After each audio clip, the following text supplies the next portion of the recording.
Hello hi welcome to Aadyam media. మనతో పాటు ఈరోజు గెస్ట్ ఉన్నారు. ఆయన పేరు శ్రావణ్ కుమార్, సీనియర్ జర్నలిస్ట్. ఆయనతో మాట్లాడు. హలో సార్, నమస్తే. నమస్తే అండి. ఏంటి సార్, జయప్రద గారు అరెస్ట్ అవుతున్నారని చాలా వార్తలు వస్తున్నాయి, ఎంతవరకు నిజం సార్ ఇది? జయప్రద గారు అరెస్ట్ అవుతున్నారు కాదు, కోర్టు కేసు తీర్పు ఇచ్చినటువంటి విధానం అది.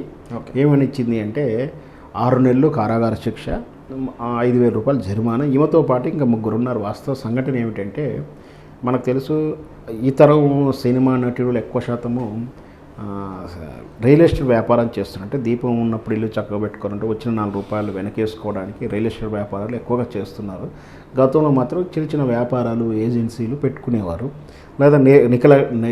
లేదా నికరంగా రెగ్యులర్ ఇన్కమ్ వచ్చేటువంటి రెంట్లు వచ్చేటట్టు బిల్డింగ్లు కట్టడం కానీ, సినిమా థియేటర్లు వ్యాపారాలు చేసేవారు. సో ఆ విధంగా జయప్రద గారు చెన్నై నగరంలో తన తమ్ముడి రాజుబాబుతో మిత్రులతో కలిసి ఒక థియేటర్ రన్ చేస్తున్నారు. ఆ థియేటర్ దాడుకు కేసు తాలూకు వివరం ఇది ఏంటంటే, అక్కడ ఉన్నటువంటి ఎంప్లాయీస్కు మనకు తెలుసు ఈఎస్ఐ ఉంటుంది వాళ్ళకు. అంటే వాళ్ళ ఎంప్లాయీ పర్సంటేజ్ 0.75% ఎంప్లాయీకి కంట్రిబ్యూట్ చేస్తే 3.25% యాజమాన్యం కూడా యాడ్ చేసుకొని 2 కలిపి కూడా 4% వరకు ఈ పిఎఫ్లో ఈఎస్ఐలో యాడ్ చేసుకోవాల్సి ఉంటుంది. ఇదంతా భవిష్యత్తు అవసరాల దృష్ట్యా ఉద్యోగి భద్రత గురించి ప్రభుత్వం పెట్టినటువంటి ఈ కండిషన్.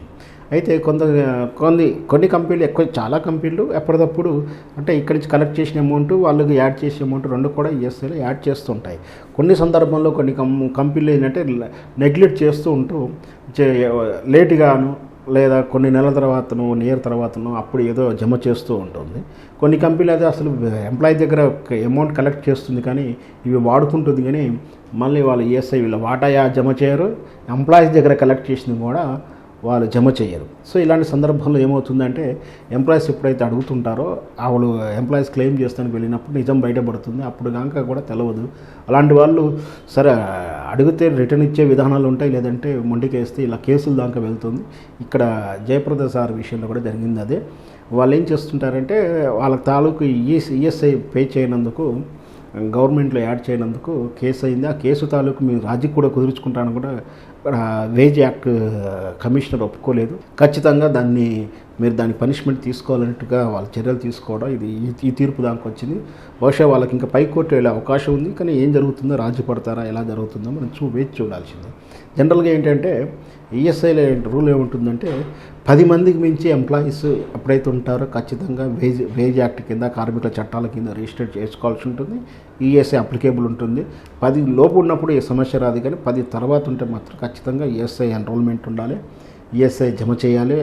అంటే కంట్రిబ్యూట్ సిబ్బంది నుంచి కలెక్ట్ చేయాలి, కంపెనీ కూడా తన వాటా యాడ్ చేసుకుని 2 కలిపి కూడా ప్రభుత్వానికి జమ చేసి సిబ్బంది కోరిన మీదట ఇవ్వాల్సిన బాధ్యత కూడా ఉంటుంది. కానీ కొన్ని కంపెనీలు ఏం చేస్తాయంటే, జనరల్గా అన్ని కంపెనీలు చేస్తున్నప్పుడు కొన్ని కంపెనీలు నష్టాల్లో ఉన్నప్పుడు లేదా దివాలాకు దగ్గరగా ఉన్నప్పుడు, సహజంగా తాను ఒక 20-30 ఏళ్ళు సంస్థ నడిపినప్పుడు ఎప్పుడైతే కష్టాలుగా వస్తున్నాయి, లేదా ఆ కంపెనీ దివాలా తీస్తుంది, లేదా కంపెనీ మూసివేయాలనుకున్నప్పుడు ఆ చివరి 1 ఇయర్ 2 ఇయర్ వాళ్ళు హిడన్లో పెట్టేస్తారు. వీళ్ళకు సిబ్బందికి తెలియదు ఆ విషయం, ఎలాగో సంస్థ మూసేస్తున్నాం కదా అనే ఉద్దేశంతో.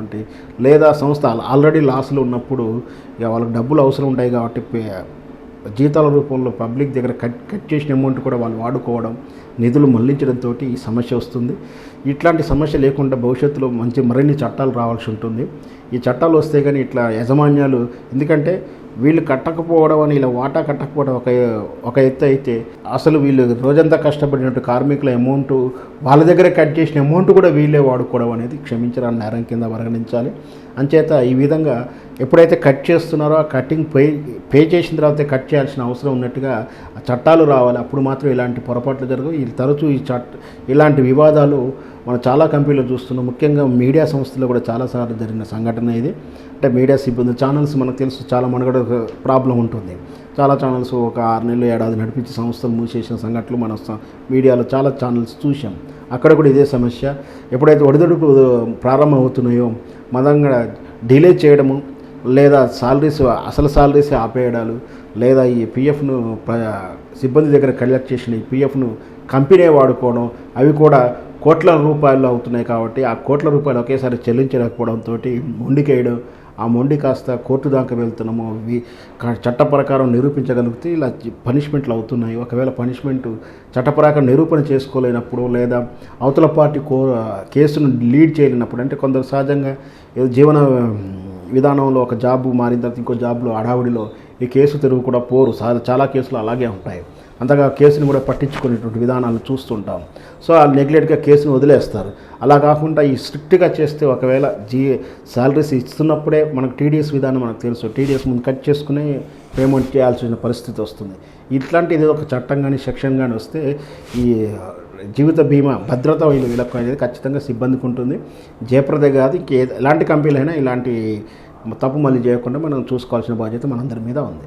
ఎందుకని సార్ వ్యక్తిగతంగా ఏమన్నా లాస్ అయ్యారంటారా, లేకపోతే ఇలా ఏమన్నా స్కామ్ చేయాలని ఏమన్నా అనుకున్నారంటారా? ఎందుకని ఈ సమస్య వచ్చిందంటారు? జనరల్గా ఏంటంటే ఇలా పెద్ద తరహా వ్యక్తులు అంటే చాలా సెలబ్రిటీస్ కానీ బాగా పెట్టుబడి పెట్టేవాళ్ళు ఒక 4-5 రకాల కంపెనీలు 10 రకాల వ్యవహారాలు చేస్తుంటారు. అంటే ఒక విభాగం, హోటల్ విభాగం పెడతారు, తర్వాత థియేటర్స్ లేదా ఫామ్ హౌస్లు, అగ్రికల్చరు, సాఫ్ట్వేర్ కంపెనీ, ఇట్లా రకరకాల కంపెనీలు పెట్టి వాటి అన్నిటితో పర్యవేక్షిస్తూ ఉంటారు. జనరల్గా పర్యవేక్షిస్తూ అన్ని సమీక్షలు చేస్తూ ఉంటారు. ప్లస్ లేదా ఇట్లాంటి సందర్భంలో వాళ్ళకు ఇప్పుడు నమ్మకమైన వ్యక్తులను పెట్టేసి వాళ్ళు వ్యవహరిస్తున్నారు కదా అని చెప్పి వీళ్ళు చూడకపోయి ఉండవచ్చు, ఆ విషయాన్ని వీళ్ళ దాకా చేరవేయకుండా పోవచ్చు. అలా జరుగుతున్న పొరపాట్లు. ఇంకా పైగా ఏంటంటే జయప్రద గారు ఇటు సినిమా నటి కాకుండా రాజకీయవేత్త, దాంతోపాటు సామాజికవేత్త.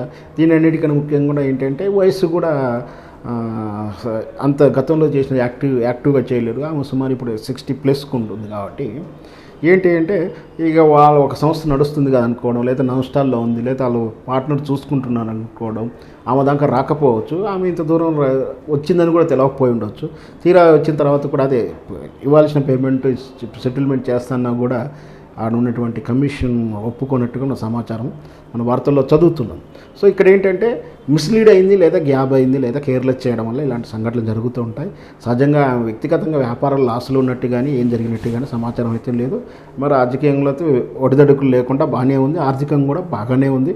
కాకపోతే థియేటర్లు థియేటర్లు స్లంప్లో ఉన్నాయి. కొన్ని థియేటర్లు మనకు తెలుసు, థియేటర్లో మెయింటెనెన్స్ చేయలేకనే ఇప్పుడు అందరూ కొనేసుకుంటేనే మన తెలంగాణలో ఆ 4 చేతులకు చాలా థియేటర్కి వెళ్ళాయని చెప్పి వాదన వింటూనే ఉన్నాం. ఎందుకంటే ఆ థియేటర్ల పరిస్థితులు అలా ఉన్నాయి, మెయింటెనెన్స్ పెరిగిపోయింది, వచ్చిన ఆదాయం సరిగా సరిపోకపోవడాలు. సో బహుశా లాస్లో ఆ కైడు లాస్లో ఉండొచ్చు, ఆ లాస్ ఉన్నట్టు బట్టి ఆ నెగ్లెక్ట్ చేసి ఉండొచ్చు. సో మొత్తం మీద మిస్కమ్యూనికేషన్ వల్ల ఇంత దూరం వచ్చిందని భావించవచ్చు. Thank you sir. Thank you, ధన్యవాదాలు.